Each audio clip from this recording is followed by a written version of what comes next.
আমরা আজকে চলে আসছি হচ্ছে বর্তমানে সবচেয়ে জনপ্রিয় কুমিল্লা মুরাদনগর উপজেলার মধ্যে ডালপা বিলে। এটা হচ্ছে ডালপা মকিমপুর ব্রিজটা। এই ব্রিজটা কিন্তু ভাইরাল। যারাই আসে এই ব্রিজের উপর বসবে, এখানে ছবি উঠাবে। আর ব্রিজের এপার হচ্ছে মকিমপুর, ওইপার হচ্ছে ডালপা। ডালপা বিলের সৌন্দর্য আপনি সরাসরি না গিয়ে দেখলে এটা বলে আপনাকে বিশ্বাস করানো যাবে না, এত সুন্দর। বিশাল বড় বিল, এই হাওর। এই পাশে হচ্ছে এটা একটা বিশাল খাল গেছে নদীর মতো।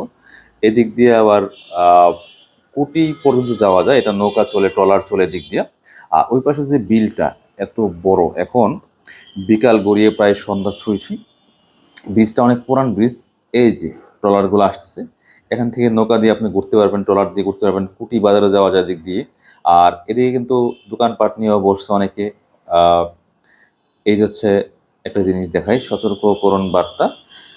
কিছুদিন আগে এখান থেকে ব্রিজের থেকে লাফালাফি করতে গিয়ে একটা ছেলে মারা যায়, এই জন্য কিন্তু এই সতর্কীকরণ বার্তা দেওয়া হয়েছে। এই ব্রিজ থেকে লাফিয়ে পড়া সম্পূর্ণ নিষিদ্ধ। যেটা আপনার জীবনের হুমকি হয়ে দাঁড়ায় সেই কাজটা না করাই ভালো। কারণ ঘুরতে আসা আপনি হচ্ছে যেই প্রকৃতির আনন্দ উপভোগটা করবেন প্রকৃতির মধ্যে, সেখানে যাতে আপনার কোনো জীবন হুমকির মুখে না পড়ে সেটা খেয়াল রাখতে হবে। অবশ্যই কর্তৃপক্ষ বা যারা লাগাইছে এটা ভালো কাজ করছে। আর বিলের চারপাশে খুব সুন্দর, এখন যেহেতু বর্ষাকাল, পানি একেবারেই